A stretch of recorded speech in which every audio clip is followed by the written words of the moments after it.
Merci d'avoir choisi cet atelier numéro 1 où nous allons parler des médias et de la gastronomie, surtout à travers l'image, car on le sait, dans les médias, avant tout pour capter et décrire les différentes formes de vie, les différentes formes de vie alimentaire qui nous touchent directement, les différents modèles culinaires et alimentaires, et surtout leurs modalités protéiformes qui nous environnent dans les médias, on voit qu'aujourd'hui est de plus en plus placé comme curseur central l'image, comme élément de discours à la place du texte, qui donne une forme de vie quelquefois au texte, l'image, alors que le texte, lui, reste un élément, une donnée complémentaire à l'image. Tout de suite, j'amène une affirmation absolue et universelle que vous pourrez contredire dès que je vous donnerai la parole. Donc, on voit bien que si mes collègues là-haut veulent bien m'envoyer le petit PowerPoint. Merci bien. Merci, messieurs. On voit bien que ce qui aujourd'hui nous environne dans cette image, et je vais vous envoyer quelques images là, d'Épinal un petit peu pour essayer d'être hors sujet par rapport au débat qui va nous amener avec les intervenants, mais un hors sujet volontaire afin de commencer d'ouvrir votre imaginaire.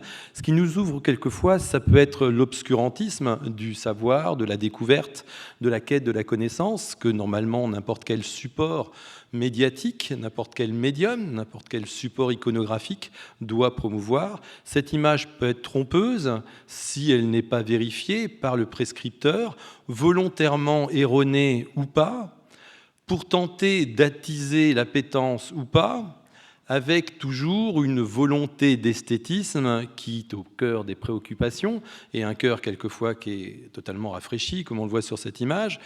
L'esthétisme trouve quelquefois un goût un petit peu passé ou contemporain aux yeux et au regard de chacun en fonction de notre représentation personnelle, et un esthétisme qu'on peut retrouver également dans le geste de ce savoir-faire ou tout simplement dans l'esthétique, dans l'architecture, et cela depuis de nombreuses années, compte tenu qu'ici ce sont des éléments issus des travaux de Carême. On trouve cet esthétisme architectural également dans des travaux beaucoup plus récents et contemporains tels que ceux proposés par les concours tels que le Mondial du fromage.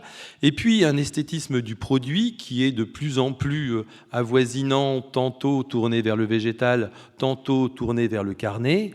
Un végétal qui n'est pas une information actuelle, compte tenu que des images qui ont pu être choquantes en utilisant le végétal ne datent pas d'hier. On voit cet exemple médiéval, comme d'autres qui ont pu être beaucoup plus figuratives, telle cette esthétique dépouillée des différentes planches de Vilmorin, ou des esthétiques de type nature morte qui ont été très nombreuses, on le sait, au fil des époques où le légume était en majesté, où quelquefois la viande et les légumes étaient présentés pour amener une forme de scène de vie des différentes étals et des marchés. Des scènes de vie aujourd'hui qui sont représentées dans nos médias pour attirer et attiser toutes les générations, avec un goût et un dégoût qui est présenté comme une forme de principe de plaisir et de principe de réalité, quelquefois, où ici le légume est vu au pluriel, tantôt bon, tantôt moins bon.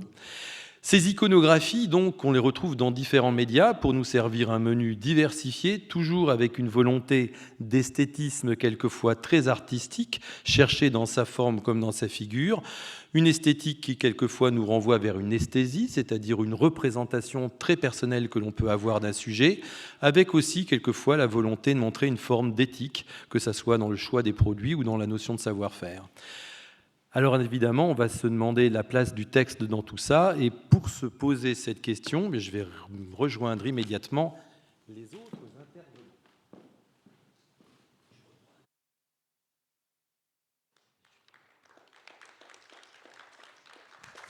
Merci bien. Pour commencer, on va se poser immédiatement une question afin de donner la parole à mes amis. J'aime bien le mot, tout de suite, on crée une ambiance. Et sur les réseaux sociaux, de toute façon, on est tous amis depuis longtemps.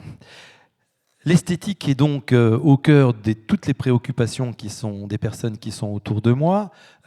Emmanuel principalement. Je vais être mal poli, on va finir par Emmanuel. Et j'ai envie de demander aux 3 personnes, et ça leur donnera l'occasion de se présenter à ce moment-là, est-ce que pour vous, l'image est réellement une préoccupation centrale dans la production de vos médias, qui sont tous les 3 des médias assez différents, plus textuels pour certains, plus tournée vers l'iconographie pour d'autres et avec des cibles de clientèle électorale pour d'autres personnes encore. Est-ce que réellement l'iconographie est au cœur ou c'est un élément secondaire ?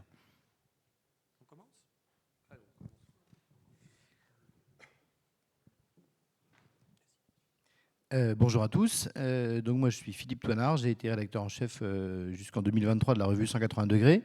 Je collabore aussi aux éditions de La Martinière pour des livres pour des chefs et des artisans des métiers de bouche. Alors pour répondre à la question, ça dépend un peu du modèle économique aussi de la revue. En l'occurrence, nous on avait une chance, enfin on a toujours cette chance, c'est qu'on n'avait pas d'annonceur. Du coup on n'est pas pris par un chemin de fer restrictif dans lequel on doit absolument penser à réduire tel sujet pour laisser une page de communication ou une page de publicité à un annonceur. Du coup, si on avait une photo supplémentaire qu'on trouvait absolument tous très élégante, eh ben on va la privilégier en laissant une pleine page pour cette photo parce que justement, on n'a pas de contrainte. Donc si un sujet qu'on avait imaginé sur 10 pages avec 50% de texte, 50% de photos, tout à coup, on peut se permettre d'offrir une double ou de rajouter 2 doubles, quitte à réduire un tout petit peu l'icono d'un autre sujet. Mais la place de l'esthétisme, elle est peut-être liée, pour certains, en fonction du positionnement de la revue, à la place qu'on lui offre. Bonjour, je m'appelle Vincent Lalu, je suis l'éditeur d'une nouvelle revue qui s'appelle Gargantua. Et cette question, effectivement, je me la pose depuis le début de ma carrière, il y a une 50aine d'années, et je crois que partout, dans tout ce que j'ai fait comme parcours, que ce soit des quotidiens, des hebdomadaires, des magazines et tout, l'image a été perçue par moi et par les gens qui travaillent avec moi comme un élément central de l'offre d'information, de compréhension, d'émotion, très très important, dans ce qu'on donne à nos lecteurs, car je ne crois pas à l'image qu'on met pour faire joli, ça c'est un truc qui est complètement bidon. L'image a toujours une fonction, elle peut être d'informer, elle peut être aussi de faire éclater une émotion qui va sublimer ce qu'on donne à lire. Voilà. Oui, bonjour, moi je suis Romain Benita, je suis le rédacteur en chef du magazine Gueuleton depuis sa création il y a 3 ans. On fête notre 3e anniversaire. Je suis évidemment d'accord avec ce qui vient d'être dit. J'ai l'impression que la réponse était un petit peu dans la question, qui n'est donc pas vraiment est-ce que l'image est centrale dans nos médias. À partir du moment où on parle de gastronomie, je pense qu'on répond tous que oui, elle est centrale. En revanche, elle peut s'articuler de différentes manières avec le texte. Je continue à penser qu'elle ne cannibalise pas le texte et que le texte reste au moins aussi important. Bon, après, c'est peut-être ma formation de rédacteur qui me fait me bagarrer contre l'omniprésence de l'image, ou en tout cas le fait que tout passe par l'image. Après, au-delà des contraintes, parce que nous, on ne ressent pas tellement les contraintes dont vous parliez, Philippe, de chemin de fer et de pagination, parce qu'on a des annonceurs, on en a entre 8 et 10 par numéro, et c'était à peu près toujours le même nombre. Donc en termes de pagination, on peut aussi faire de la place à de belles images. Il y a une autre contrainte qui existe et qui est réelle, c'est une contrainte budgétaire. Parce que faire des images et faire de belles images, ça a un coût. Donc il y a aussi un arbitrage à faire en fonction de la nature des sujets, de savoir ce qu'on peut faire, ce sur quoi on peut faire l'impasse, et puis ensuite ce qu'on peut faire en images assez spontanées, et ce qui nécessite une création plus artistique, plus esthétique, où là on fait intervenir des professionnels, voire quelquefois des studios. Bonjour, je suis Emmanuelle Levesque, je suis photographe et styliste, c'est-à-dire que je fais des photos, mais je les mets aussi en scène. Donc je fais la cuisine, je fais les courses et je mets tout en branle pour avoir une belle image. J'avoue que moi, l'esthétique, ça me paraît indispensable. Je ne me vois pas faire une image que je trouve moche. C'est hyper important qu'il y ait une appétence, que ça donne des sentiments, que ça donne l'envie de la gourmandise, l'envie de manger. Alors après, on n'a pas tous envie de manger sur la même image. C'est ça qui différencie. Je peux photographier une côte de bœuf. Je pense qu'il y a certaines personnes qui vont dire « ça ne me fait pas du tout envie ». Mais pour moi, elle est prégnante et c'est elle qui donne l'émotion, la documentation aussi, surtout en cuisine, en gastronomie. Ça donne en fait ce qu'est l'élément. C'est-à-dire que je fais attention à ce qu'on voit tous les éléments dans l'image pour qu'on sache exactement. En fait, c'est un côté aussi documentaire, esthétique et documentaire pour moi. Alors, on a à peu près utilisé déjà 9 fois le mot esthétisme ou esthétique. C'est quoi la définition de l'esthétisme dans le domaine de l'iconographie ? C'est une question de goût, en fait. Après, l'esthétique, c'est quelque chose qui est à la fois joli, qui plaît. Après, on peut... oui. On va. Mais, messieurs, dans ce cas, je vais me tourner vers vous. Est-ce que finalement, quand vous sélectionnez une illustration qui vous paraît esthétique, est-ce qu'elle est uniquement là pour illustrer, c'est-à-dire remplir des cases, ou est-ce qu'elle est là pour figurer, pour donner une figuration d'un élément qui aurait pu être textuel ?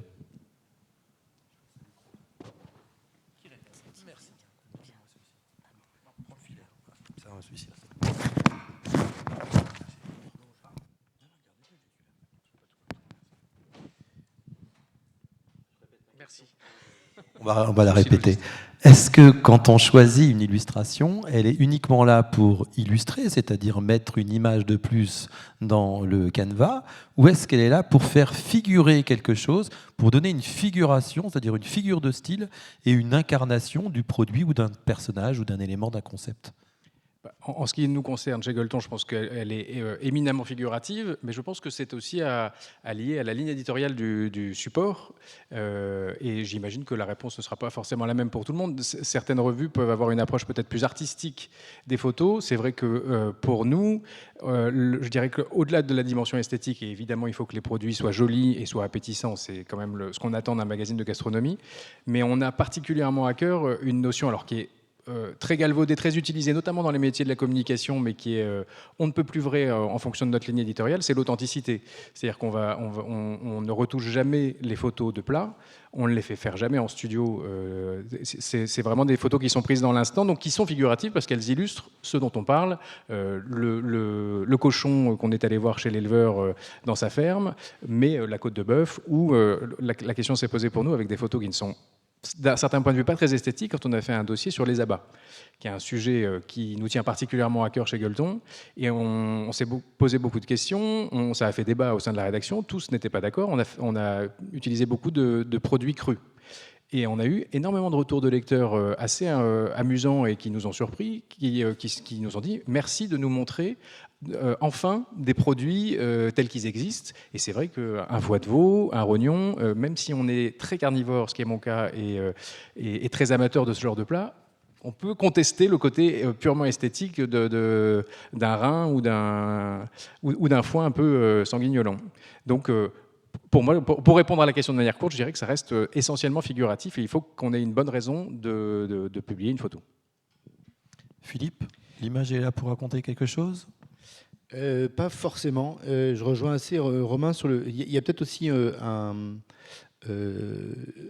cas à prendre qui est le cas du sujet. C'est-à-dire que si on fait un sujet sur un chef de cuisine, si on fait un sujet sur un éleveur de cochons, par exemple, si on fait un sujet sur un artisan des métiers de bouche, ou dernièrement des pêcheurs de Saint-Jacques au large de Fécamp, l'idée n'est pas forcément de travailler de la même manière. C'est-à-dire que, par exemple, si je prends l'exemple des Saint-Jacques, j'ai trouvé qu'avec le photographe, le fait qu'il me montre des visages fatigués, burinés, ridés par des années, certains avaient 2 ans de mer, mais d'autres en avaient 27, où la difficulté du métier se lisait juste sur les rides qu'il y avait autour de l'œil. Et donc, c'était pas la peine d'en dire plus. Même si moi, j'ai compté leur façon de passer une journée en haute mer, le coin de l'œil avec les rides et la puissance de la profondeur de la ride suffisait à expliquer aux gens qu'il y avait des visages burinés par un travail difficile. Donc c'est aussi la clé du sujet de départ qui va nous donner un angle soit figuratif, soit juste récréatif.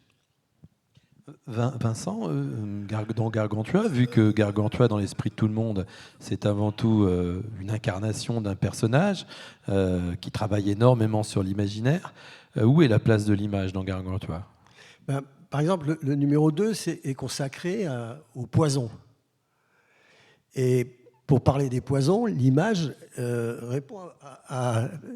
Vous mettez tous d'accord, parce que l'image est à la fois très figurative. Quand vous montrez la mandragore, moi avant de faire ça, je ne savais pas à quoi ressemblait une mandragore. Et en publiant un dessin de mandragore sur une pleine page, je pense que l'image, là, rend un vrai service au lecteur. Voilà pour tout un tas d'autres choses dont on a entendu parler et qu'on ne connaît pas bien. Et puis, elle est aussi suggestive. En l'occurrence, par exemple, l'ouverture est consacrée à Cléopâtre.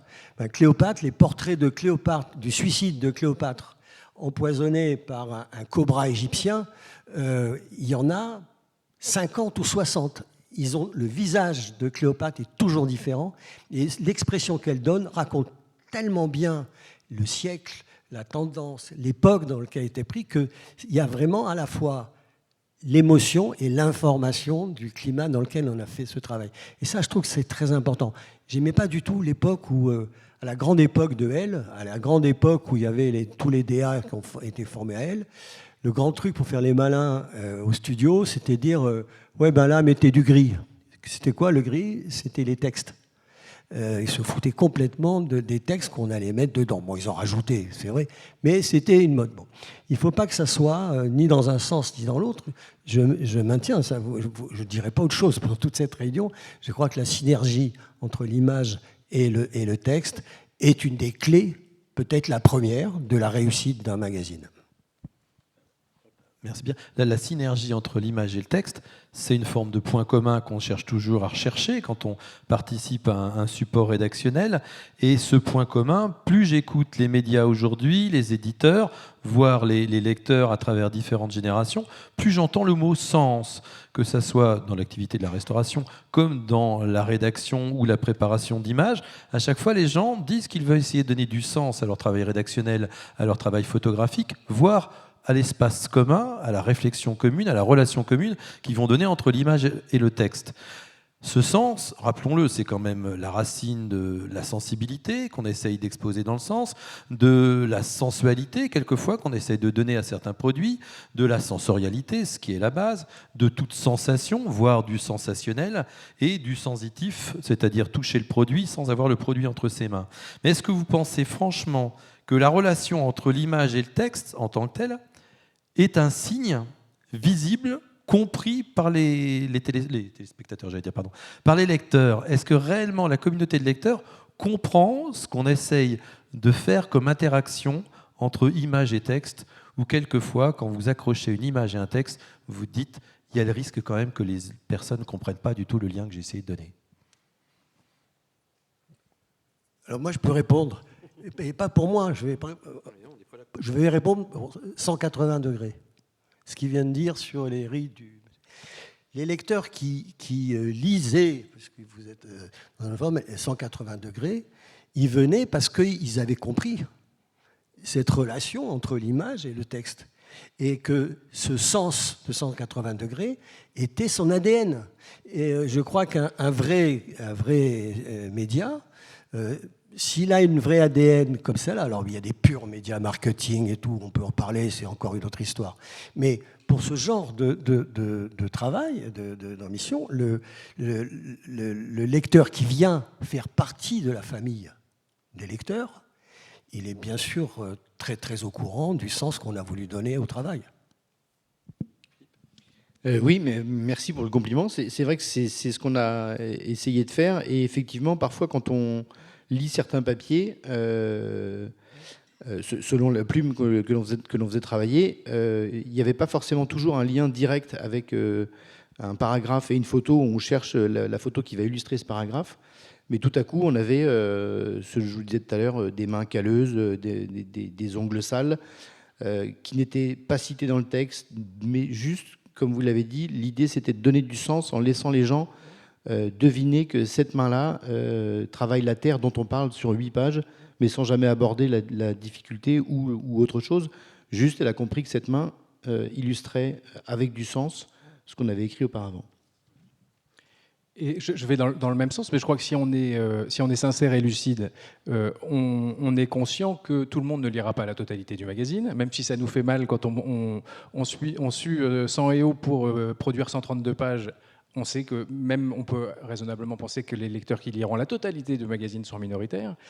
Donc évidemment, tous ne feront pas le lien qu'on aura voulu mettre entre le texte et l'image, mais il suffirait que certains puissent constater qu'il n'y a pas de lien pour qu'on n'ait pas bien fait notre boulot. Donc il vaut mieux mettre toute notre attention à ce que ce lien existe et à ce que l'image soit choisie en fonction du texte ou inversement et que ça aille ensemble. Nous, on se pose la question aussi sur les jeux de mots. On fait beaucoup de jeux de mots dans les légendes.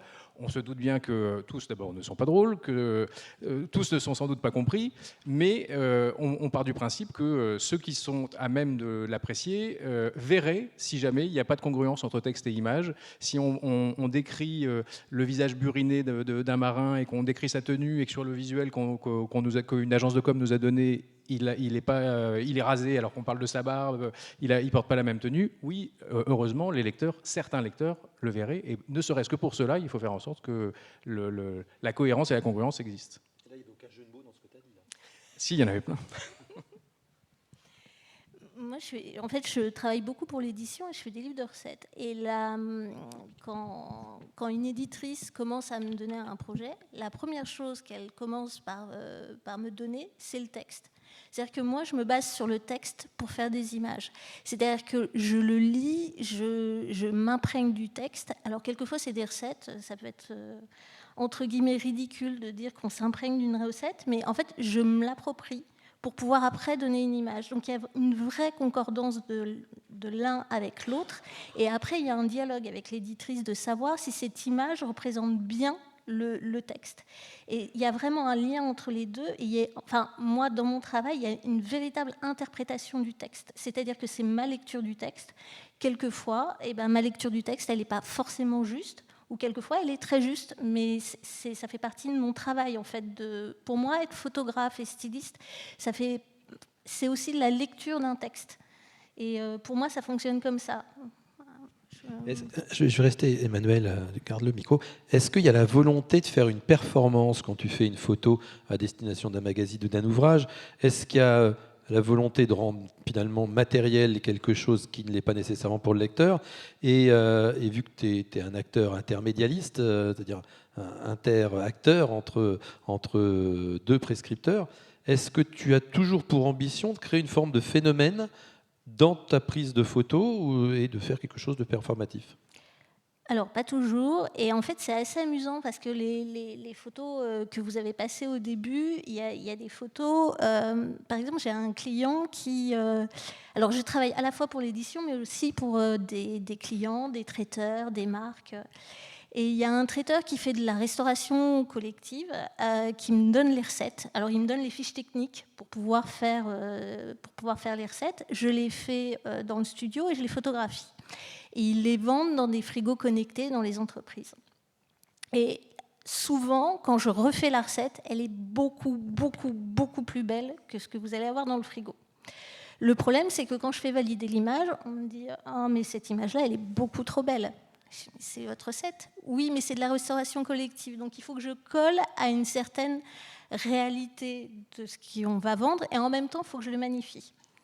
Et en fait, on est toujours dans la figuration, mais à savoir à quel point on est dans la figuration, de pouvoir donner de l'appétence, d'avoir une esthétique, et en même temps de coller à la réalité. Et alors, moi, j'ai envie toujours d'avoir l'image la plus belle et le parmentier qui a l'air le plus délicieux de la Terre, parce que j'ai envie de pouvoir manger l'image. C'est-à-dire que ça me donne envie de manger, mais ce n'est pas toujours le cas. Et quelquefois, je me trouve confrontée à des difficultés en me disant l'image, elle ne me convient pas vraiment, ce n'est pas ce dont j'ai envie, mais c'est ce qu'on me demande. Bon, il faut quand même préciser que tous les annonceurs ne sont pas comme ça. Ah non, mais moi, j'ai fait il y a la publicité, j'ai créé il y a une aussi, trentaine d'années la lettre de Picard surgelée, oui. avec Usno. La consigne, c'était quand même de faire des des très belles photos, de sublimer le produit.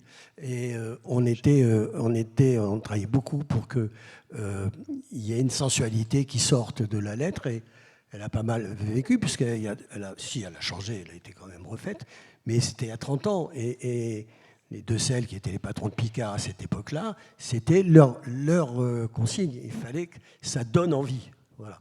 Ça, c'est important. Mais il y a plein de photos différentes. C'est-à-dire que, par exemple, dans l'édition, la photo que vous avez à côté de la recette, c'est la recette que vous pouvez faire. Alors, c'est la recette qu'une styliste a fait. C'est quelqu'un qui a vraiment énormément l'habitude de cuisiner, donc c'est joli. Mais en fait, chez soi, on peut reproduire quelque chose d'assez approchant. Quand vous faites du stylisme pour la pub, le poulet que je vais faire pour la pub, vous ne pouvez pas le manger et vous ne pouvez pas le faire de façon approchante. Si je fais une glace pour de la pub, vous ne pouvez pas la manger. C'est-à-dire que, voilà, et c'est des recettes qui sont totalement immangeables. Je ne vous raconterai pas comment sont faites les glaces pour les publicités. Mais ça dépend aussi du public et de ce qu'on veut. Et il y a plein de degrés j'allais dire, d'appétence et de volonté d'appétence et de volonté de vendre. Non, je faisais juste cette remarque parce que le champ de la publicité culinaire commerciale a été un champ de performance très important pour les photographes, pour deux raisons. C'est les moyens matériels qui étaient mis à leur disposition pour faire les photos, qu'aucun éditeur de presse avait les moyens de mettre, et deux, parce que les exigences des clients, qui se résument à on veut le produit, mais il faut que le produit soit sublimé, étaient telles que ça poussait à l'excellence très souvent. Alors, c'est comme ça que, historiquement, des très grands photographes comme Peter Knoop ou Bloch-Lenné, qui faisaient aussi bien du produit de beauté que du culinaire, ont poussé leur talent pour l'époque à des niveaux très très hauts.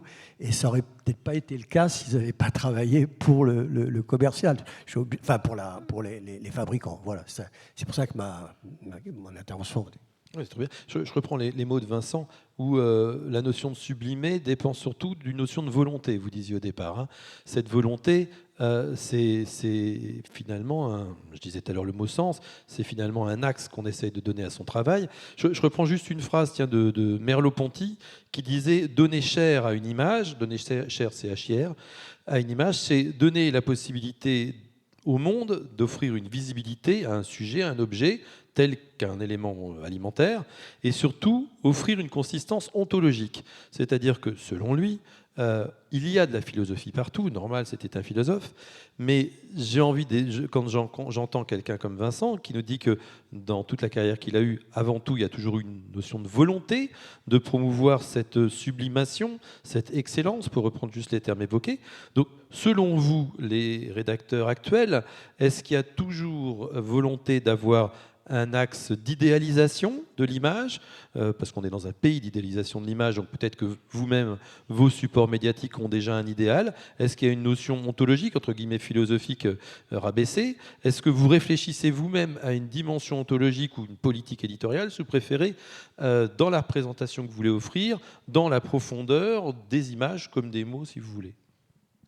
Je vais faire une réponse de Normand. Au-delà même de la distinction qu'on a pu évoquer d'un magazine à l'autre, d'un support à un autre et d'une ligne éditoriale à l'autre, au sein même d'un magazine, selon la rubrique, selon le type de contenu dont on va parler, l'approche peut être radicalement différente. Pour prendre un exemple, ou reprendre un exemple, celui des recettes, dans Gueuleton, la recette, on a un traitement très, très artistique. On travaille toujours avec le même couple de photographes et rédacteurs sur les recettes, qui font les recettes eux-mêmes, et qui font des photos qui sont très proches de peinture, qui ressemblent à des natures mortes magnifiques, qui sont aussi bons cuisiniers que photographes. Donc c'est vraiment très, très beau. Et là, on répond à ce vers quoi on tend. C'est-à-dire que c'est la réalité de la recette, ce sont les mêmes produits, et la recette est bel et bien exécutée, mais par des gens chevronnés, et c'est ce qu'on pense qu'on peut obtenir de mieux en suivant cette recette. Donc là, on est vraiment dans le fait de magnifier le produit autant qu'on peut. En revanche, on a en fin de magazine, alors c'est pas le cœur de notre sujet, mais on partage quelques bonnes adresses de restos qu'on a aimés en fin de magazine. Et là, l'approche est complètement différente. On évite autant que possible d'utiliser les photos des restaurants, qui souvent, eux, ont un éclairage particulier et qui magnifient le produit quelquefois de notre point de vue un peu trop. Là, notre préoccupation, c'est de restituer au plus près possible de ce que le client trouvera dans son assiette s'il se trouvait assis à la même table que nous. Donc c'est pas du tout la même démarche. On est moins exigeant en termes d'éclairage, d'approche artistique, de composition de l'image dans le deuxième cas. Notre but, c'est d'être le plus réaliste possible pour que celui qui suivra notre conseil et qui viendra s'attabler une semaine ou un mois après nous au même endroit ne soit surtout pas déçu et qu'il retrouve ce qu'on lui a montré. Parce que je pense qu'il n'y a rien de pire que cette sensation déceptive d'avoir vu une image qui nous a mis en appétit et de se retrouver au restaurant en disant c'est pas du tout ce qu'on m'a vendu. Donc voilà, au sein même d'une rédaction, on a 132 pages dans un trimestriel, je crois que c'est à peu près le même format. On a une palette de nuances à utiliser et on ne répond pas à la question du couple texte et image de la même manière selon la rubrique. Nous, on avait, on a une façon de. Si on revient d'abord sur la recette, on avait quelques stylistes avec qui on travaillait de manière très habituelle, comme Delphine ou Valérie. Et l'objectif, c'était toujours que le lecteur ne soit pas effrayé par le rendu de la recette et qu'il se dise ça, je ne sais pas faire. Donc on était toujours parti d'un principe qui était quand le plat sortait du four directement, on le prenait. Il y avait des taches dessus.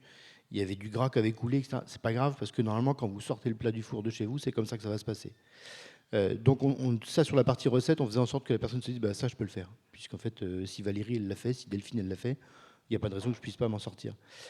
Sur la partie appropriation de l'image par rapport au reportage, il faut savoir que nous, on travaillait en duo, c'est-à-dire que le journaliste et le photographe partent ensemble. Donc ils vivent le moment ensemble. Et ça, c'est important parce que tous les journalistes, tous les supports ne le font pas. Donc ils vivent le moment ensemble. Donc déjà, le journaliste, quand il rentre, il a déjà une idée, même s'il n'a pas vu travailler forcément le photographe, mais il a déjà une idée de ce qui a été fait en photo, même s'il ne les a pas vus sur l'ordinateur. Et nous, celui qui avait la clé de la réussite de valoriser ces photos, c'était le DA. On a une personne dont on parle assez peu dans un magazine, mais le DA, il est clé. Parce que nous, on avait Fabrice, qui est un mec hyper talentueux, et le directeur artistique. Et Fabrice, qui est un ancien chef de cuisine, transformé en directeur artistique, avait donc une fibre culinaire assez puissante. Lui, il lisait les textes, et après, il découvrait les photos, et quand il collait les photos au texte, on se disait, si j'avais été à sa place, c'est ce que j'aurais fait. Vincent, est-ce que vous-même vous faites appel à des professionnels pour collaborer et apporter leur avis sur l'aspect rédactionnel ? Oui, je voudrais juste revenir sur un point pour ajouter ce que vous avez dit tous les deux. En fait, très souvent, on peut dire, en regardant une maquette, que le maquettiste n'a pas lu les textes. Ça m'arrive très souvent, et parce que, bien sûr qu'un maquettiste est un journaliste bis qui doit comprendre ce qu'il met en page, qui doit comprendre ce qu'il va photographier dans le cas du photographe, et que ce binôme fait partie de la réussite du propos. Ça, c'est vraiment fondamental, et vous l'avez dit tous les deux, et je crois qu'il faut insister là-dessus, parce que moi, j'ai eu la chance de travailler avec des très grands DA. Je parlais tout à l'heure de Harry Pecinotti, qui était vraiment qui est un peu vieux maintenant, mais qui était une star de ce métier. C'était d'abord un formidable journaliste, quoi. C'est-à-dire qu'il avait d'abord une intelligence du sujet, et puis après, il exprimait avec son talent. Bon. Quant au travail en binôme, c'est valable pour ce métier, pour le reportage, pour un truc. C'est toujours mieux quand on part à deux, ça c'est vrai. Est-ce que vous faites appel à des professionnels, comme je demandais, comme le disait Philippe de son côté ? Alors, pour Gargantua, on n'en est pas encore là, parce que les professionnels vont être, parce qu'on démarre à peine, on a un ou deux, mais j'aimerais avoir des historiens ou des gens qui viennent s'intéresser à Gargantua.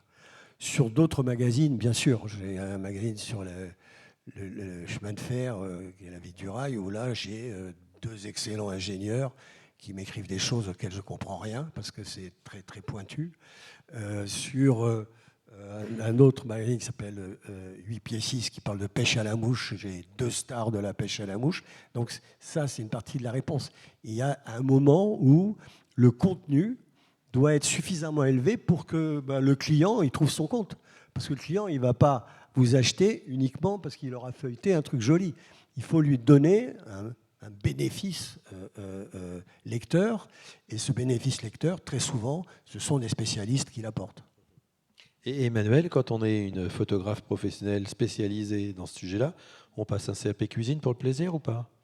Moi, j'ai travaillé dans un restaurant pendant 1 an et j'ai donné des cours de cuisine. Et en fait, c'est donner des cours de cuisine qui m'a permis après d'être, j'allais dire, opérationnel pour écrire des recettes. C'est-à-dire que d'avoir donné des cours de cuisine à des particuliers où j'ai eu des questions, où je savais en fait là où ça pêchait.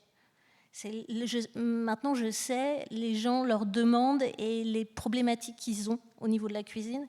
Et ça m'a permis après d'écrire des recettes sans souci. Et bon, travailler en restaurant, ça permet d'avoir de la technique et de savoir faire ses mises en place pour revenir à ce matin où tout est dans la mise en place.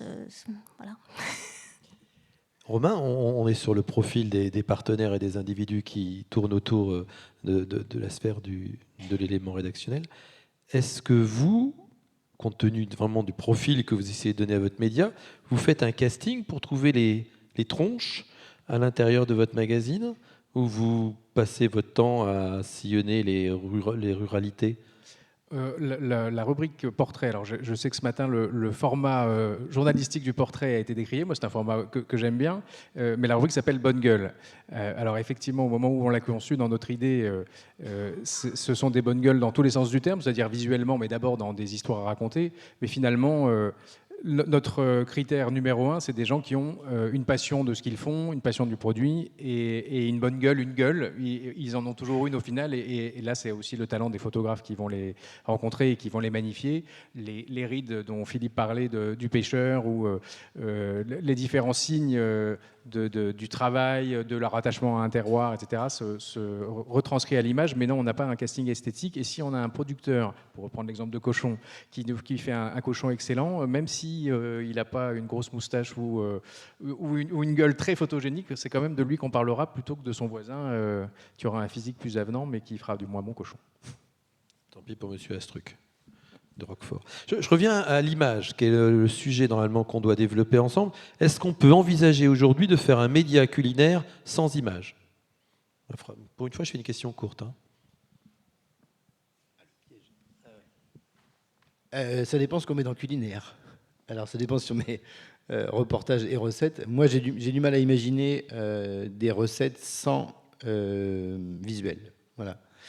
Sauf si on part dans la partie historique, c'est-à-dire qu'on nous raconte, on a vu tout à l'heure des images que vous avez passées dans votre introduction, si on part sur des anciennes recettes du Larousse illustré, s'il n'y a pas le visuel en face, c'est pas grave, parce que déjà celui-là, quand vous allez le voir avec 2 cm de gelée ou des tomates en demi-cercle sur un plat qui fait 70 cm de diamètre, c'est pas grave si on ne voit pas la photo. En revanche, si c'est des recettes actuelles, contemporaines, je pense que la photo est primordiale.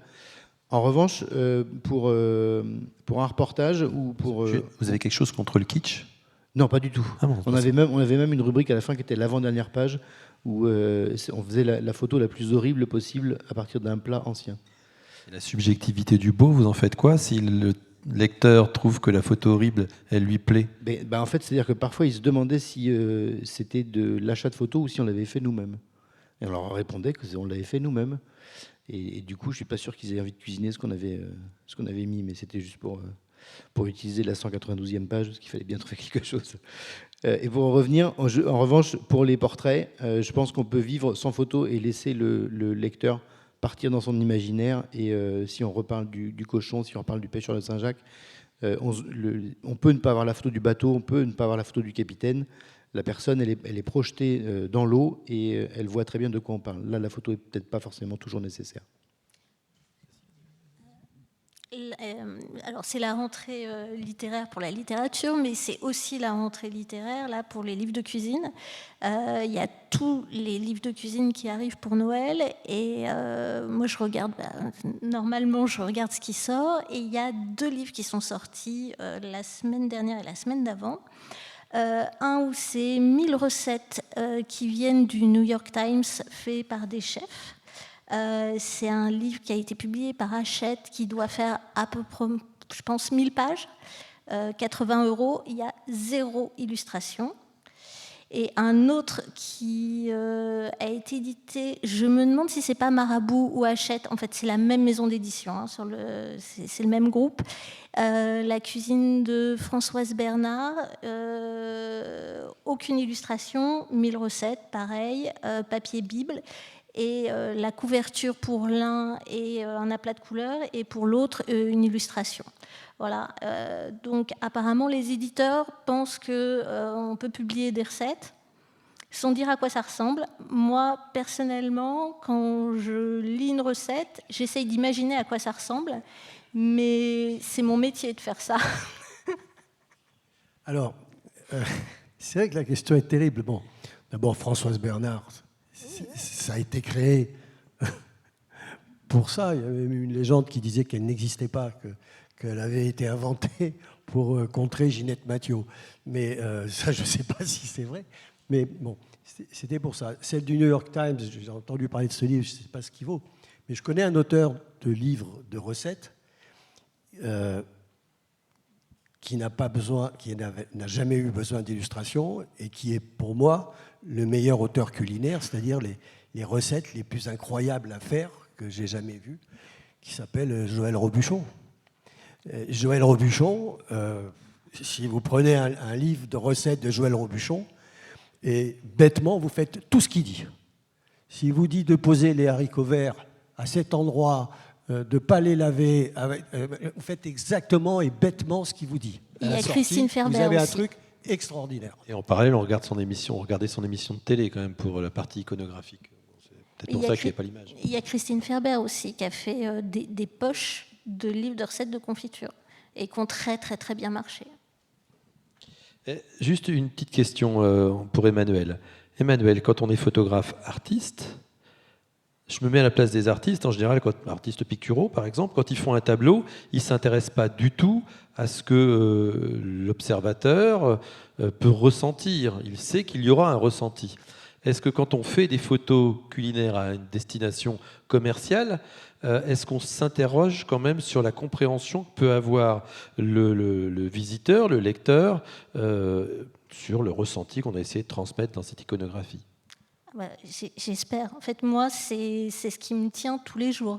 C'est d'essayer d'avoir un travail sur la composition, sur la lumière, sur les couleurs, et pas avoir juste un travail commercial. En fait, si je fais des photos juste commerciales avec un pot de tomates et 3 pâtes autour, pour moi, mon métier, il n'a aucun intérêt. Hein. Il faut que je travaille sur la lumière, la composition, les couleurs. C'est pour moi primordial.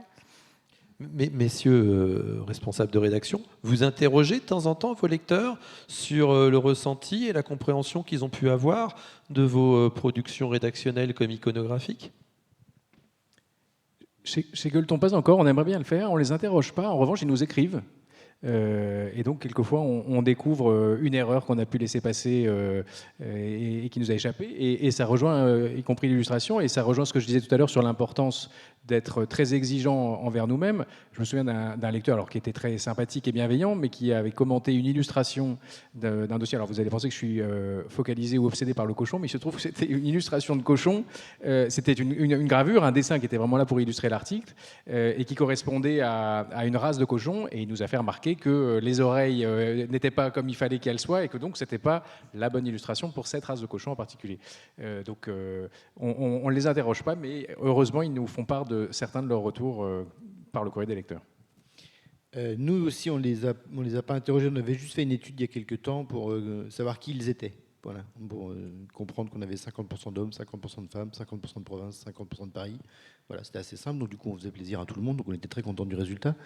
Mais pour le reste, c'est plutôt eux qui écrivent, effectivement. Alors, on n'a jamais eu en 30 numéros une remarque sur une recette qui n'a pas été réalisée à la maison. Voilà, donc ça voulait dire qu'on était vraiment dans le bon sens. Effectivement, ils sont plus pointilleux. Alors, c'était pas forcément les erreurs de maquette, mais par exemple, un papier où on parle du vin naturel, eh ben, vous êtes obligé de dire le mot vin naturel. Donc on va être obligé de le dire 15 fois sur 15 pages. Et donc là, ils vont vous écrire en disant, c'est un peu ennuyeux d'écrire toujours naturel. Mais nous, on n'a pas trouvé de synonyme, donc on est resté là-dessus.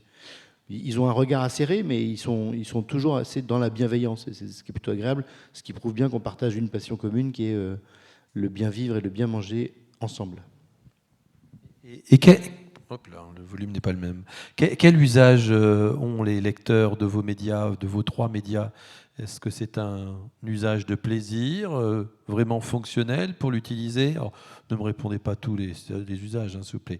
Vous savez certainement la raison pour laquelle vos lecteurs achètent le magazine. Mais comme on ne les a pas interrogés, on ne sait pas très bien. Donc on imagine, on suppose, et on espère que les dossiers, notamment le numéro qui sort la semaine prochaine, on a fait un dossier sur la mise en conserve et en bocaux des produits de saison qu'on peut faire à la maison.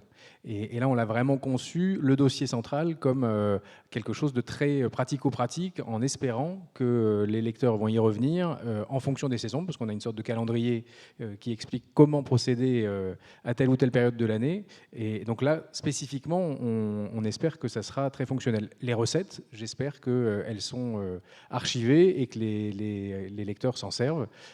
Après, j'imagine qu'ils le feuillettent peut-être dans le désordre. Je sais que moi, le plus jeune de mes fils, je le retrouve régulièrement allongé à plat ventre avec un ancien numéro de Gueuleton, comme il lirait Tintin. Bah, lui, il parcourt les pages de Gueuleton et il me dit qu'il a envie de goûter un œuf d'autruche. C'est ça, son grand truc en ce moment. Il faut absolument que je lui fasse goûter un œuf d'autruche. Alors, nous, les premiers retours qu'on a eu quand on s'est lancé, c'était bon courage, en gros. Et au bout de 3-4 numéros, c'était vous vous êtes placé là où il n'y avait personne. Du coup, nous, on a eu le sentiment d'avoir comblé un vide, c'est-à-dire une approche, justement, si on revient au tout début de notre discussion, où comme on n'avait pas d'annonceur, on pouvait se permettre de faire des reportages de 24 pages, on ne se posait pas de questions, en fait, on n'avait rien qui nous retenait nulle part. Et ils trouvaient ça comme étant un produit nouveau, avec une façon de les capter qui était la couve. Et en fait, la couve, les gens, alors ils gardent les numéros, mais on sait qu'à un moment, ils nous ont fait la demande d'avoir des copies couleurs des couvertures. Et on a plein de photos au bureau de gens qui nous ont envoyé l'araignée, l'artichaut qui a très bien fonctionné, etc. Et ils les mettaient sous cadre et ils les mettaient dans leur cuisine. Donc là, pour nous, c'était le Graal absolu de la récompense. Vincent ? Alors, moi, c'est un peu tôt pour interroger les lecteurs, mais nous avons, dès le prochain numéro, dès le numéro 3, un cahier qui est un peu un cahier clin d'œil, puisque la presse culinaire se vend souvent, l'accroche marketing, c'est souvent 80 recettes, 100 recettes. Et là, on ouvre une nouvelle rubrique qui est, alors d'abord 50, on verra si on monte à 100, 50 recettes pour raconter 2000 ans d'histoire. C'est-à-dire qu'on va faire une chronique des recettes, mais depuis Apicius et même avant, jusqu'au 19e. Et à chaque fois, ces recettes seront présentées comme si les gens pouvaient les faire eux-mêmes. Enfin, presque toutes, parce que si on se met à faire les recettes du dictionnaire de cuisine d'Alexandre Dumas, dont on parle d'ailleurs dans ce numéro, et on va s'amuser.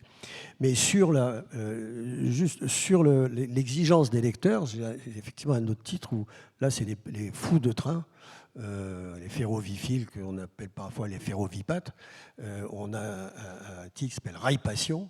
Et alors là, vous avez intérêt à faire gaffe à la façon dont vous présentez le matériel en couverture, qu'il n'y ait pas de feu rouge, parce que ça veut dire que vous avez mis la loco à l'envers, qu'il n'y ait pas trop de gens qui soient devant la loco parce que ça gêne. Tout. Enfin, certains lecteurs peuvent être absolument terribles. Quitte à faire gaffe, faites gaffe au moment de faire des recettes historiques médiévales ou antiques. Je vous invite plutôt à contacter des historiens spécialistes de l'alimentation médiévale qui s'amusent à reproduire ces recettes pour voir une réalité, et ne laissez pas ça entre les mains d'un chef cuisinier qui sera très très loin d'une réalité historique. On a déjà fait ça pour la grotte Cosquer à Marseille, où là il y avait un tandem fait d'un historien et d'un chef. Et le truc c'était assez bizarre. J'ai pas mangé, mais c'était un peu bizarre. Je reviens vers Emmanuel. Emmanuel, est-ce qu'il existe une modernité esthétique de la photo aujourd'hui? Mon voisin, Philippe, a évoqué notre fameux torpilleur des années 70 avec ses superbes tomates exposées. Est-ce qu'aujourd'hui, il y a une modernité de cette photo, ou est-ce qu'on est toujours dans une notion traditionnelle du savoir-faire méthodologique d'une photographe professionnelle? Excuse-moi, mais... C'est combien de temps que tu es photographe? Ça fait 10 ans. En 10 ans, est-ce que tu as vu une évolution plus moderne aujourd'hui qu'il y a 10 ans? Plus moderne, non. Je dirais qu'en fait, il y a une influence des réseaux sociaux qui devient hyper prégnante. En fait, on nous demande d'une esthétique qui se rapproche de plus en plus de l'esthétique des réseaux sociaux. Et on avait plus de liberté avant qu'aujourd'hui.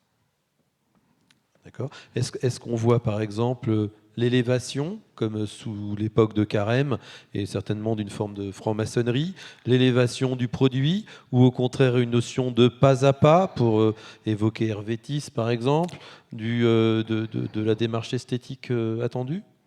Alors, là, je viens de faire un énorme pas à pas pour un livre de confiserie qui est sorti pour Noël, qui est, pour moi, un livre qu'on faisait avant. C'est-à-dire que les pas à pas, je pense que c'est quelque chose qui se fait de moins en moins, qui est un peu... parce qu'il y a la vidéo aujourd'hui. Quand vous voulez faire une recette, vous vous dirigez vers une vidéo. C'est-à-dire que le pas à pas, il ne vous permet pas de voir le geste complet. Je pense que tout le monde a son téléphone, peut mettre son téléphone sur son plan de travail et avoir le geste exact.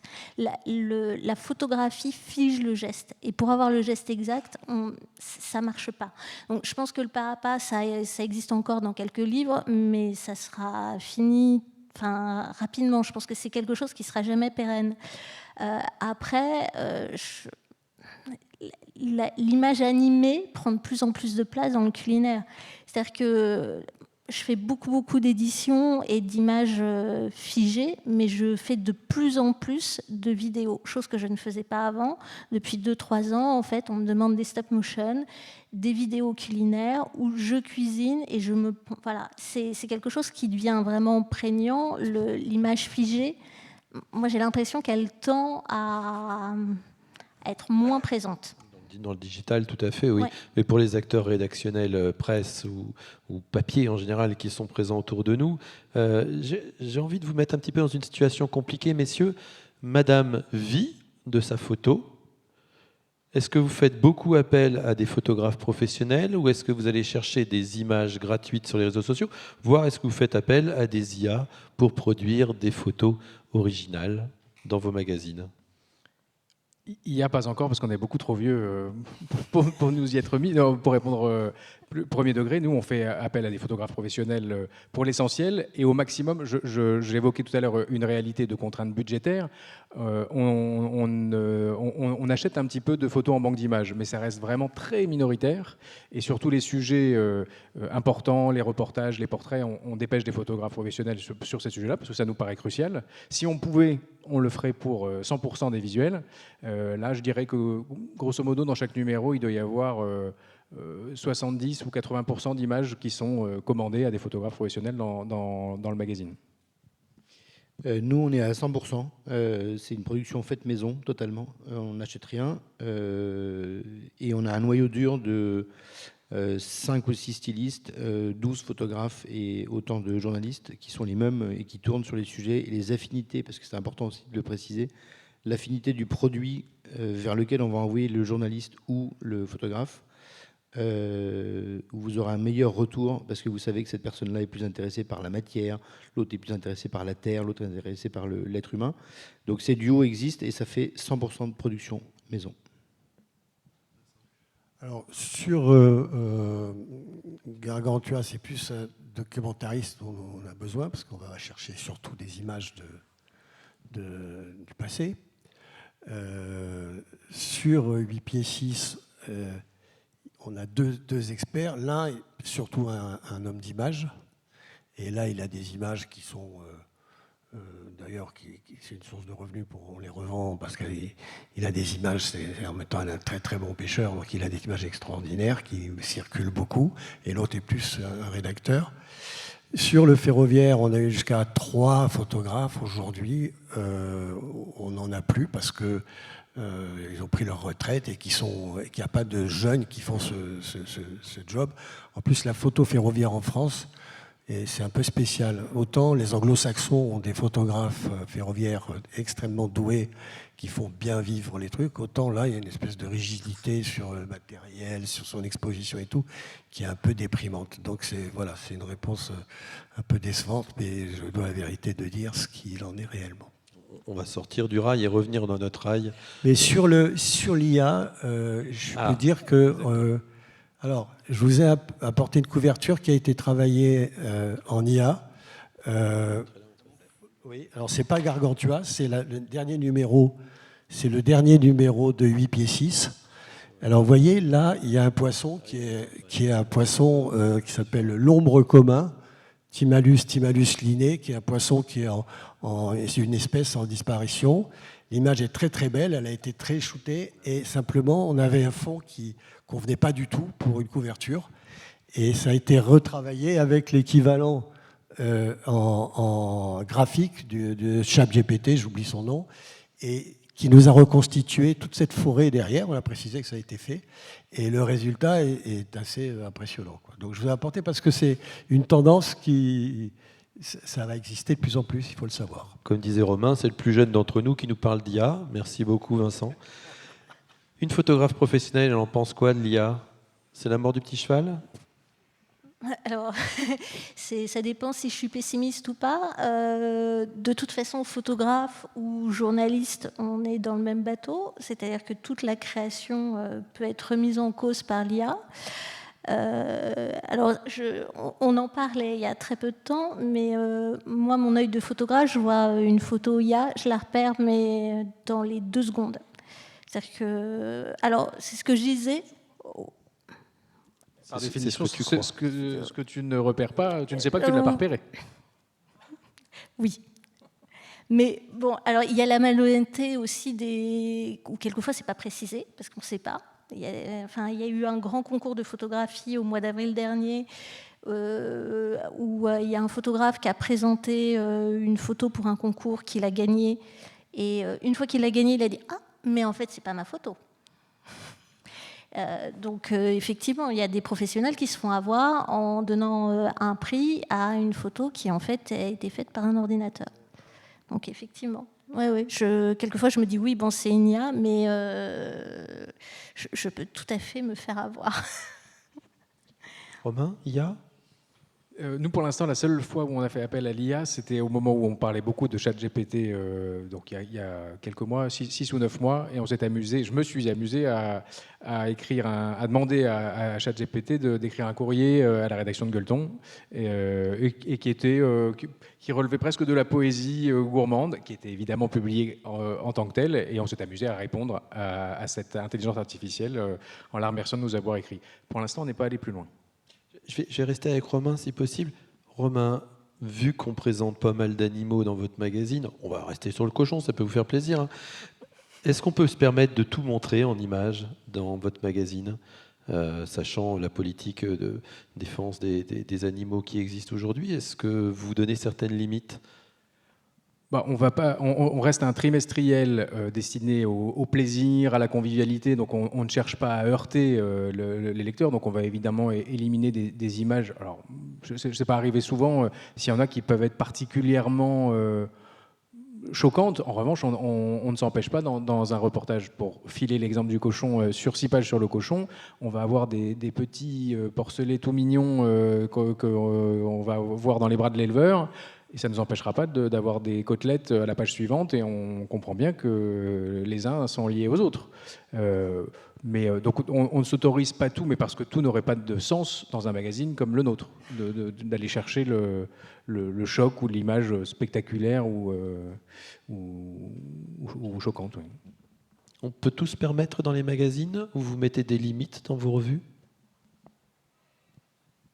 Généralement, dans la vie, je pense qu'on ne peut jamais tout se permettre, mais après, c'est une affaire d'éthique, et puis je pense qu'il y a des moments où on s'auto-censure, mais ça dépend des circonstances. Ça dépend. Par exemple, quand je faisais du quotidien, on avait une convention qui est plus suivie aujourd'hui. Quand il y avait un fait divers de quelqu'un qui avait poussé quelqu'un d'autre sous le métro, parce qu'il y en a plusieurs fois, il y avait un accord entre tous les journaux pour qu'on n'en parle pas. Pour une raison très simple, qui est l'effet d'imitation.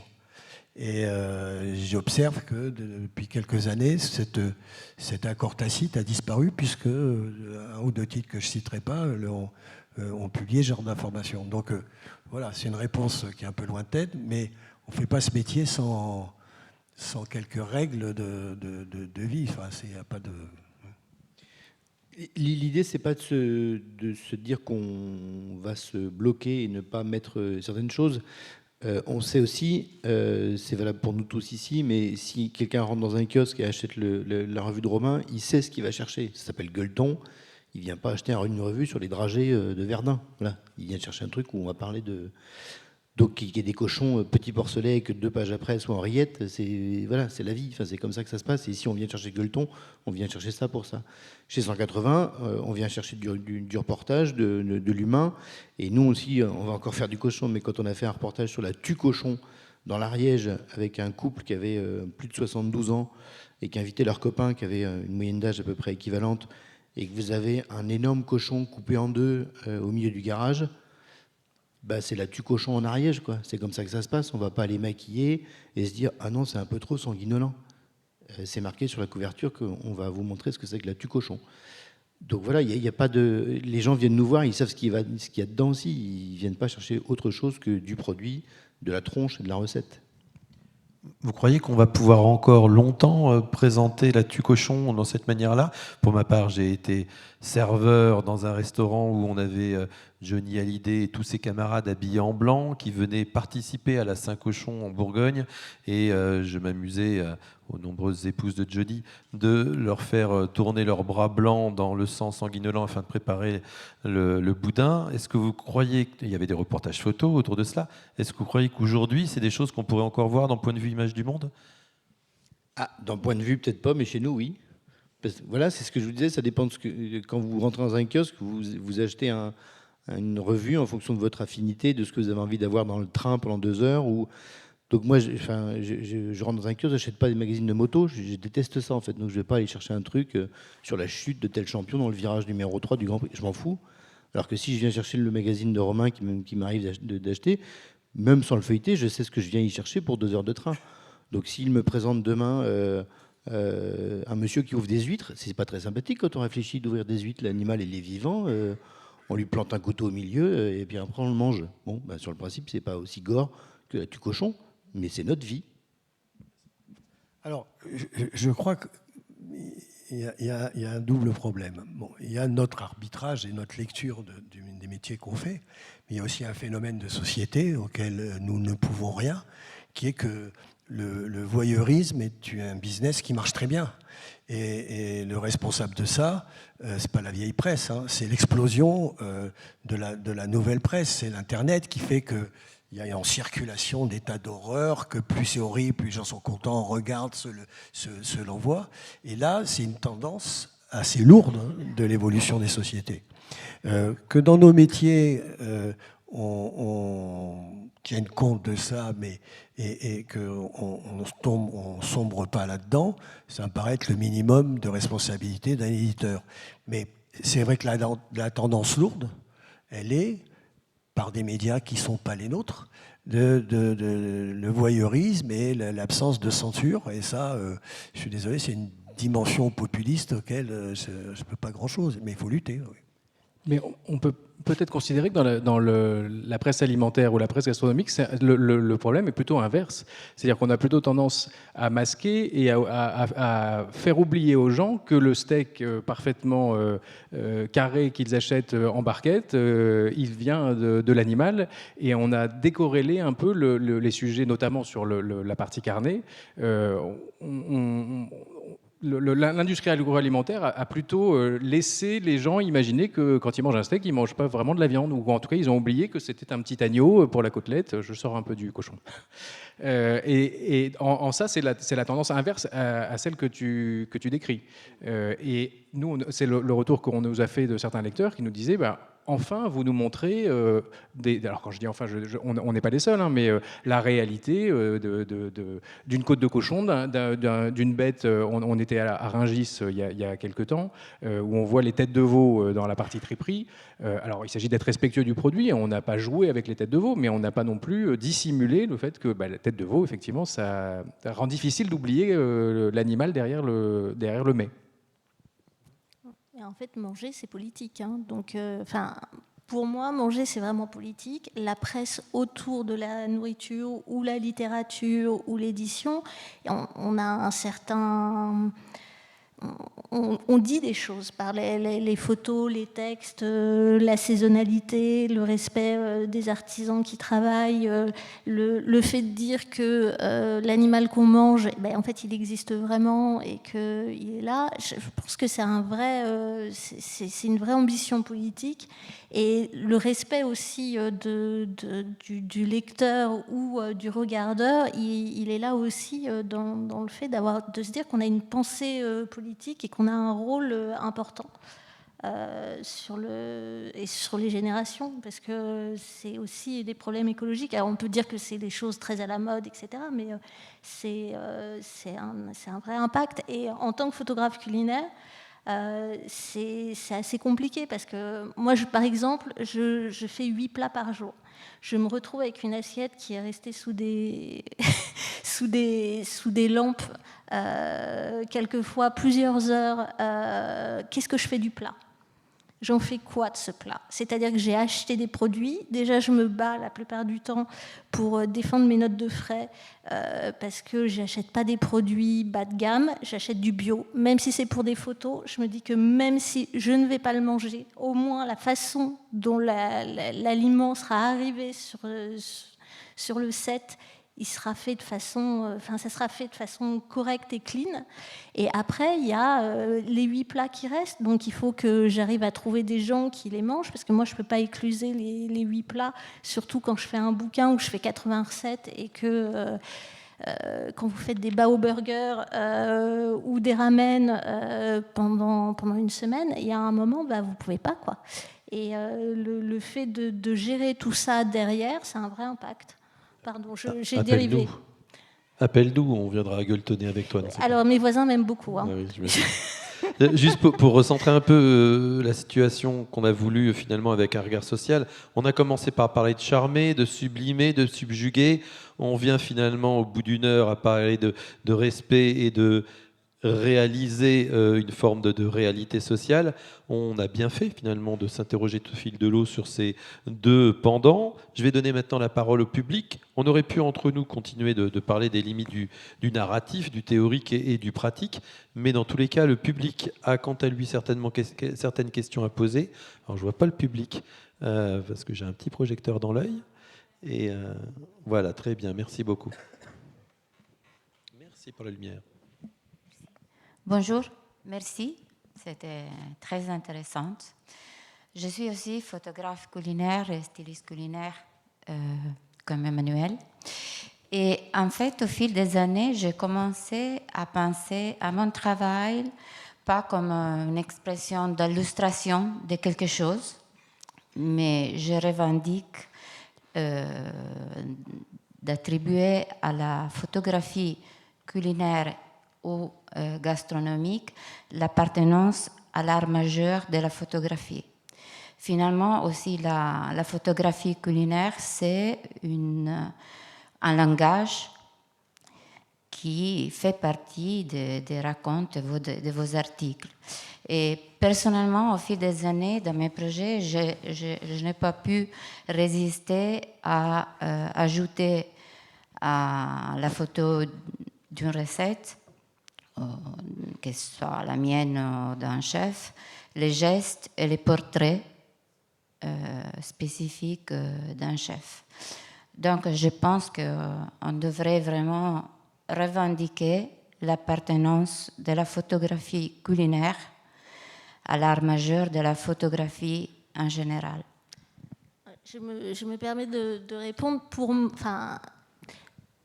moi, il y a plein de sortes de photographies culinaires, parce que on peut faire ça pour un livre, on peut faire ça pour de la publicité, on peut faire ça pour un restaurant, on peut faire ça pour un traiteur.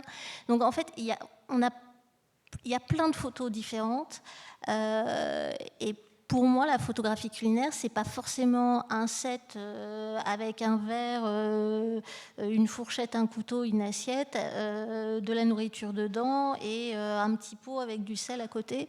Ça peut être un geste, une façon de le manger, quelqu'un assis, une table, des portraits. Enfin, c'est très ouvert. C'est pas simplement la photo d'un plat figé.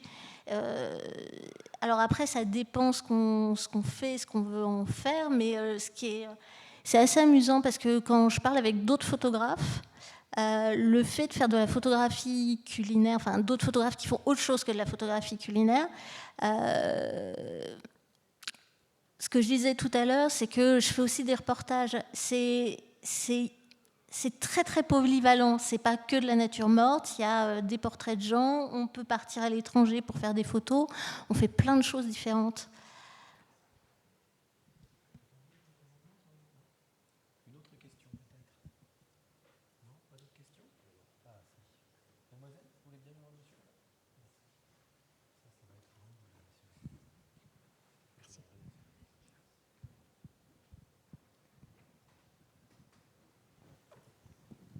Merci. Merci. Vous venez d'aborder et longuement ce qui est finalement la fabrique professionnelle des images culinaires et alimentaires. Et je le sais pourtant qu'il y a en construisant cette table ronde avait en tête aussi ce qui est la dimension non professionnelle des gens qui par eux-mêmes et de façon authentique, allez on va dire soit amateurs ou semi-amateurs, prennent y compris ce que sont leurs plats et les partagent sur les réseaux sociaux. Vous êtes à la croisée, j'imagine, aussi de cette pratique-là en valorisant vos productions professionnelles, en ayant, allez, c'est peut-être pas forcément des community managers, mais à un moment ou un autre de valorisation de vos couvertures de mag ou de tel contenu. Qu'est-ce que vous pensez de cette dimension de partage? Avec peut-être une donnée en tête que je reconsultais juste au démarrage de votre table ronde. Il était estimé en 2019 qu'une photo dans un contenu sur un réseau social fait approximativement cliquer 7 fois plus, alors pas forcément que sur le culinaire, hein, que ce soit sur la guerre, sur la politique, sur l'industrie, etc. Et il estimait même aujourd'hui, 4 ans plus tard, en 2023, qu'elle va parfois être cliquée 40 fois plus, enfin un contenu pardon, sur un réseau social va être cliqué 40 fois plus et surtout partagé davantage quand il y a une image, quand il y a un visuel. Est-ce que c'est des choses que vous prenez en compte pour valoriser votre travail, ou est-ce qu'au contraire vous le mettez de côté parce que vous vous méfiez, le terme est peut-être exagéré, de ces dimensions des plateformes et des réseaux sociaux? Il y a deux questions. Hein. Oui. Il y a une question sur le food porn, et rappelons donc que le food porn, si on le traduit, c'est le fait de se mettre à nu directement sur les réseaux sociaux, hein, car la plus grande nudité de nous-mêmes, c'est notre intériorité, c'est-à-dire tout ce qu'on incorpore et l'intérieur de notre corps. Donc je me mets à poil sur les réseaux sociaux quand je montre ce que je mange. Et après, c'est la place d'une photo donc d'un particulier sur les réseaux sociaux. C'est bien ça, Jérémy? Messieurs. Ouais, bon, oui, sur le food porn, c'est effectivement un phénomène absolument incroyable, puisque, pour en rester au stats, j'en ai lu une qui disait que 63% des 13-30 ans ont déjà fait des images de ce qu'ils mangeaient et les ont fait circuler, et parmi eux, 57% ajoutaient des commentaires. Et le phénomène représente à peu près 90 millions de personnes dans la période récente. Et c'est un phénomène qui va bien au-delà du plaisir de photographier le plat qu'on mange. C'est effectivement un mode une nouvelle façon d'exprimer son appartenance à un réseau, son discours, et c'est même un retour sur le premier sens du food porn à l'origine, puisque l'origine, ça a été inventé par des féministes à la suite d'une femme qui avait écrit un livre, alors j'avais noté ce nom parce que je savais qu'on allait en parler, qui était un livre qui disait, ben voilà, pour montrer mon esclavage, je vais vous faire des beaux plats et je serai ravi de vous les faire manger et ça sera le signe de ma dépendance. C'est ça le premier sens du food porn. Bon. Et après, ça a dérivé sur cette attitude très facilitée aujourd'hui, là je parle à un photographe, par l'explosion technologique des mobiles qui font qu'aujourd'hui, avec un mobile de dernière génération, avec des capteurs absolument hallucinants et des pixels qu'on n'imagine pas, enfin bon, je n'ai pas cité de marque, mais il y en a plusieurs d'ailleurs qui ont des performances dingues, c'est vrai que la tentation de s'exprimer par ça est très importante. Mais sur votre deuxième question, c'est vrai que le food porn est aujourd'hui à une dimension d'interpellation sur les réseaux sociaux et une dimension où il y a une vieille où le retour du sens sexuel de l'interpellation est constaté alors qu'il avait disparu. Oui, pour compléter, moi j'ai l'impression que... effectivement, ce micro est plus fort que l'autre, pardon. Le fait de répondre simplement en mettant toutes les productions des réseaux sociaux et de photos de plats sur les réseaux sociaux dans le même sac, ça ne serait pas très fair-play. Je pense qu'il faudrait faire preuve de la même nuance qu'on a essayé d'utiliser ou d'appliquer aux photos dans la presse. Je pense que chez les influenceurs et sur Instagram, pour citer par exemple un réseau social par hasard, enfin parmi d'autres, il y en a qui sont talentueux, il y en a qui le sont moins, il y en a qui ont une ligne éditoriale et une cohérence dans les contenus qu'ils proposent. Il y a une question aussi de volume, de sincérité de la démarche, est-ce qu'ils sont rémunérés ou comment sont-ils rémunérés pour le faire. Nous, chez Gueuleton, on serait bien mal placés pour nous en méfier ou le juger d'une manière assez sévère, dans la mesure où la marque Gueuleton a précédé la création du magazine. Les fondateurs de Gueuleton, Arthur et Vincent, ont fait des photos, notamment d'instants partagés, de convivialité, et donc de côte de bœuf partagée entre copains, de brasero, de choses comme ça, qui ont précédé le magazine et qui ont constitué une communauté, une notoriété, sur laquelle on s'est appuyé, nous, au moment où on est sorti du magazine. Donc on était bien heureux qu'elle soit là et qu'elle existe. De mon point de vue, il faisait ça plutôt avec talent, en ayant des codes visuels, un style assez léché. On ne fait pas la même chose sur le magazine. On s'est posé la question au moment où on a conçu le magazine il y a 3 ans. On essaie d'être en cohérence avec ce qui existe déjà. Ce sont d'autres codes, mais on coexiste, je pense, ou en tout cas j'espère, harmonieusement avec ces réseaux. On ne s'en méfie pas et d'une certaine manière, on s'en sert, même si, pour le coup, la rédaction du magazine et l'usage des réseaux sociaux sont complètement imperméables. Ce n'est pas les mêmes personnes qui s'en occupent. Alors, quelquefois, il y a évidemment des sujets où on est avec Arthur et Vincent pour un reportage du magazine, et ça peut donner lieu à quelques photos qu'ils font sur leurs réseaux sociaux et sur YouTube ou sur Instagram de Gueuleton. Mais pour moi, les deux peuvent marcher ensemble. En revanche, les questions éthiques, éditoriales doivent s'appliquer aussi au contenu sur les réseaux sociaux. Non, mais je pense là, ces histoires de téléphone portable, les comptes culinaires qui sont les plus suivis, qui sont la plupart du temps très beaux, ne sont pas faits du tout à l'iPhone. Hein, c'est génial, les téléphones, d'avoir son téléphone sur soi et de pouvoir prendre tout en photo. Mais dans le culinaire, les comptes qui sont suivis et qu'en général tout le monde dit oh c'est beau, c'est pas du tout fait au téléphone quoi. C'est Je peux donner le nom des auteurs. Je vais juste reprendre la subjectivité du c'est pas très beau. Il y a certainement des personnes qui sont très très contentes dans la pièce de tout ce qu'ils postent et qui trouvent ça ravissant. Oui, non, mais il y a rattrape-toi. Non, mais il y a plein de comptes très jolis, mais là, enfin, je parle des grands comptes, des grands influenceurs. Oui, juste, je donnais les deux auteurs auxquels je faisais allusion tout à l'heure. La première, c'est Rosalind Coward, en 84, qui a écrit Elle évoque la première, le terme de food porn dans Female Desire. Et c'est un livre qui a été le point de départ de ça. Et la tendance actuelle du rapprochement entre nourriture et sexualité, c'est un livre de Warren Belasco. C'est un livre qui s'intitule Food, The Key Concepts.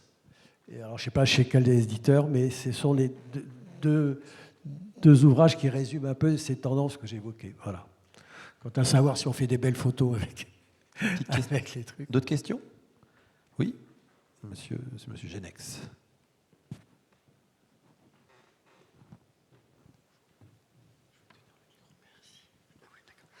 Oui, je me posais la question en vous écoutant. J'essaie de voir mon expérience personnelle de petit cuisinier du dimanche, très amateur.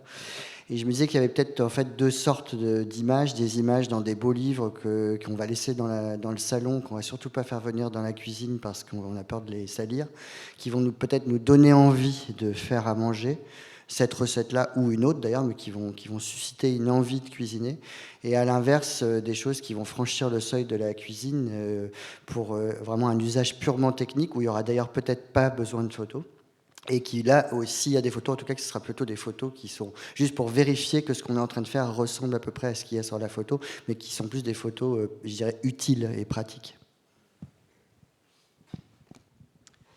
Alors, il y a quelque chose aussi qui rentre dans votre cuisine, que vous avez oublié de citer, et on vient d'en parler, c'est les tablettes et l'iPhone. C'est-à-dire que les livres, quels qu'ils soient, moi, titre personnel à la maison, je dois avoir à peu près 600 livres de cuisine. Et quand je me dis, tiens, ce midi, je vais faire une blanquette pour demain, je prends mon iPhone. C'est complètement stupide sur le principe, parce que des blanquettes, j'en ai à peu près, je n'ai pas 80, mais en fait, c'est juste que le livre, c'est la beauté, et il va rester là où il est, c'est-à-dire dans la bibliothèque, sur la table du salon ou autre. Mais en termes de réalisation, selon la cuisine que vous avez, c'est au final, aujourd'hui, plus facile d'avoir une tablette ou un téléphone que vous allez poser devant vous et faire ça avec votre doigt, mettre de la farine partout, c'est pas grave, le livre n'est pas touché. L'iPhone, s'il y a de la farine, c'est pas très grave, ça se nettoie. Donc il y a un côté respectueux du livre qu'on ne va pas amener dans la cuisine, apporter dans la cuisine, pardon, parce qu'on n'a pas envie de le tâcher, qu'on a envie qu'il reste l'objet que vous avez cité et qui est quelque chose qu'on va revenir feuilleter, peut-être justement après avoir mangé la blanquette et avoir désespérément vu que ce que vous aviez fait avec l'iPhone est quand même plus moche que ce qui était dans le livre. Je suis désolé, mais je vais mettre un peu les pieds dans le plat, si je puis dire. Je ne sais pas si la proportion que je vais donner est la bonne, mais je pense qu'il y a au moins 50% des 10 beaux livres de cuisine dont les recettes sont totalement bidons parce que tellement mal faites et pas vérifiées et pas relues sur les présentations et tout, que quand vous essayez de vous en servir, vous prenez le livre et effectivement, s'il y a de belles photos, il va finir dans un coin de bibliothèque, mais plus jamais il franchira les portes de la cuisine. Et ne me cherchez pas parce que je vais vous donner des exemples que j'ai en tête, notamment de cuisiniers assez célèbres. Alors, bien sûr que moi, je me sers beaucoup du numérique pour vérifier des choses. Par exemple, si je fais une bourride, je ne sais pas pourquoi, je sais très bien faire la bourride, je ne peux pas m'empêcher de retourner voir comment ils la font à 7, et puis machin. Donc là, je m'en sers vraiment, et il y a des tutos sur Internet qui sont bien foutus.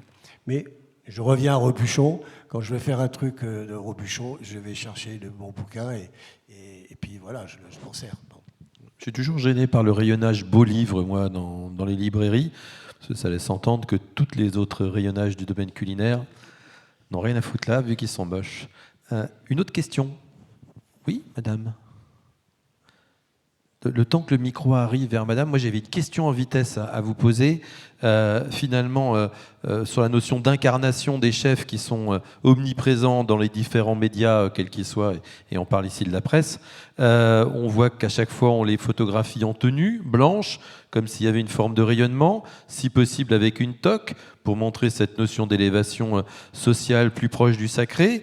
Je vais donner juste du lien avec ce qui s'est dit à la table ronde ce matin. Est-ce que vous pensez que les autres acteurs dans la restauration n'ont pas le droit d'être pris en photo je pense au maître d'hôtel, au serveur, parce qu'ils sont habillés en noir, et donc du coup, ils amèneraient ombrage finalement au support rédactionnel, parce qu'ils n'ont pas la veste blanche rayonnante. Je crois que je suis mal placé pour répondre, parce qu'on a dû faire peut-être 3 portraits de chef en 13 numéros de Gueuleton. On a accordé plus de place à des producteurs, à des éleveurs, à des cavistes, à des vignerons. On a un portrait de vigneron dans chaque numéro. Donc le chef, dont on ne boude pas du tout le travail, mais on ne fait pas partie des magazines avec 12 portraits de chef par numéro. Nous, on avait pour habitude, c'est le chemin de fer qui est fait comme ça, mais il y a un portrait de chef jamais en tenue, voilà. 2 artisans, un vigneron et un métier un peu annexe. Mais effectivement, en fait, le chef s'est attribué lui-même sa propre représentation de son métier. Donc en fait, au moment où vous voulez le prendre en photo, il vous demande toujours « Vous voulez que je mette la veste ?» Et en fait, nous, on lui répond « Bah non, en fait. Pourquoi voulez-vous ?» Mais il y a beaucoup d'autres revues où vous verrez le chef en veste. Voilà, c'est lui qui pose la question souvent. En fait, moi, quand je suis en reportage, souvent, le chef, il est en cuisine, les plats m'arrivent, et en fait, la personne avec qui je suis en contact, c'est le serveur ou le manager d'équipe.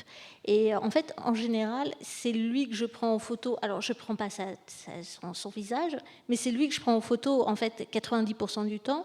Et le chef sort pour qu'on prenne juste au dernier moment, il pose et il part. Mais la personne avec qui je suis en contact le plus longtemps, en général, c'est le manager de salle. Bonjour, ne pensez-vous pas que trop d'images peut tuer l'imaginaire et créer de la frustration ? On l'a vu ce matin, choisir un restaurant ne se fait plus maintenant sur le descriptif du restaurant, l'histoire du chef, mais plus sur une image Instagram. Et ça revient à ce que vous évoquiez sur les recettes de cuisine. Alors, moi, personnellement, la plupart de mes clients me demandent quand même d'être dans... Alors, par exemple, dans l'édition, il ne faut pas que je magnifie trop le plat. C'est-à-dire qu'il faut que ça soit appétissant, il faut que ça redonne l'ambiance, mais à aucun moment, on me demande de faire quelque chose qui a l'air vraiment hors de la réalité. Moi, c'est déjà arrivé qu'un éditeur me dise « Non, mais là, ta tarte, elle est trop belle. » C'est-à-dire qu'elle fait... Enfin voilà, elle fait trop professionnelle, il faut qu'elle fasse plus maison. Donc je pense que c'est pas le choix aujourd'hui des éditeurs de faire ça. Mais monsieur, tout à l'heure, quand vous parliez des livres de cuisine, je pense qu'aussi il y a 2 types de livres de cuisine. Il y a des livres de cuisine de chefs qui sont étoilés, qui ont pignon sur rue, avec des ingrédients qui sont compliqués à trouver si on n'est pas parisien et qu'on n'habite pas à côté du bon marché. Et puis, il y a les livres de cuisine où on fait un potage, une salade. Et ça, c'est quand même 2 livres de cuisine très différents, 2 typologies de livres très différentes. Après, je pense qu'il y a beaucoup d'entre vous qui cuisinent, qui regardent les livres de cuisine, qui disent « Ah, mais cette association-là, elle est super cool, je n'avais pas pensé mettre cet ingrédient-là avec cet ingrédient-là », qui va dans la cuisine et qui ne regarde pas les grammages. Il y a aussi, ça sert aussi à ça, le livre de cuisine, ça sert à booster ses envies. Moi, je pense toujours à la personne qui arrive le soir après une journée de travail, qui se dit « Qu'est-ce que je vais faire à manger ?» En fait, c'est toujours l'idée de savoir ce qu'on va faire à manger. Le livre de cuisine, ça répond à... Ça donne des idées, ça donne un peu de créativité, ça permet d'avoir des biais pour pouvoir bien manger et cuisiner de façon sympa tout seul. Parce que je pense que, quand vous disiez en fait que les recettes sont infaisables, je pense qu'il y a beaucoup de gens qui en fait se servent du livre de cuisine comme moyen de faire la cuisine, mais qui ne la suivent pas à la lettre.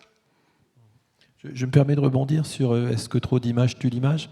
Je pense qu'aujourd'hui, on est dans une société de toute façon où rares sont les personnes qui ne sont pas en train de scroller sur leur téléphone quand ils ont un petit peu de temps à perdre.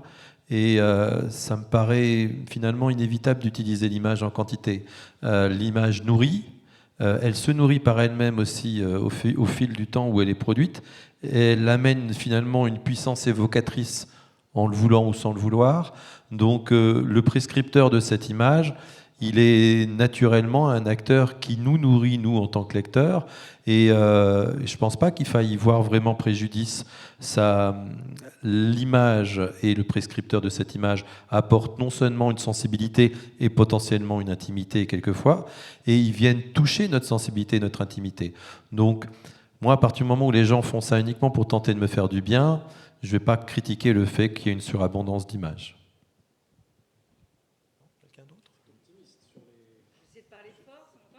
Non, le micro arrive, le jeune homme arrive.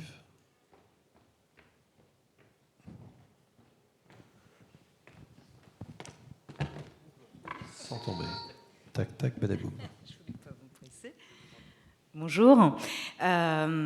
Oui, pour rebondir avec tout ce qui a été dit là dernièrement, à force de cet étalage de photos, de cette surenchère aussi, est-ce que on n'en oublie pas aussi à se focaliser sur le beau?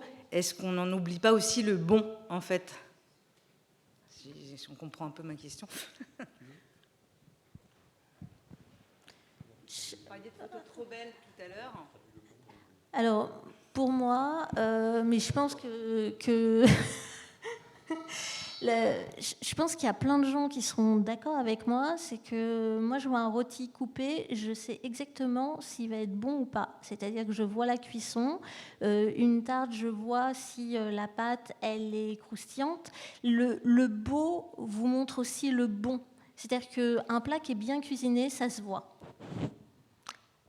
Et je pense que l'image montre le beau, montre le bon.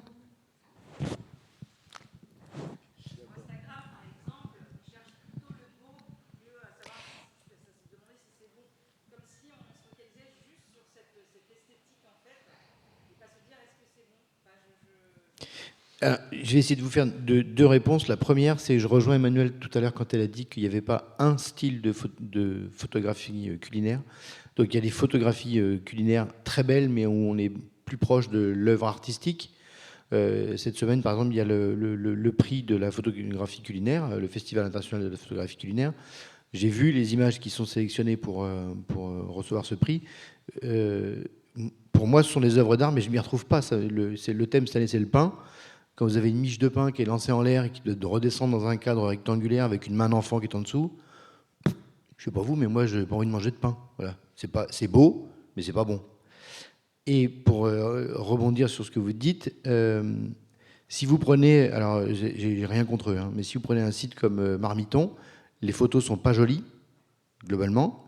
Enfin, surtout les très anciennes. Aujourd'hui, ça s'améliore, mais les premières sont pas très jolies. Donc, ils sont pas dans la catégorie du beau. Mais si on suit, ce que je ne fais plus depuis longtemps, mais si on suit les recettes des personnes qui sont addictes à Marmiton, on obtient finalement un résultat bon, même si la photo n'est pas jolie. Merci Philippe. Alors malheureusement, Emmanuel Kant n'a pas pu venir répondre sur cette subjectivité et j'en suis désolé, on va clôturer ici le dialogue qu'on a essayé de mener dans ce pont entre le texte et l'image en offrant finalement une lecture non seulement théorique mais également critique. On n'a pas mis en pratique nos discours, j'espère que vous nous en excuserez.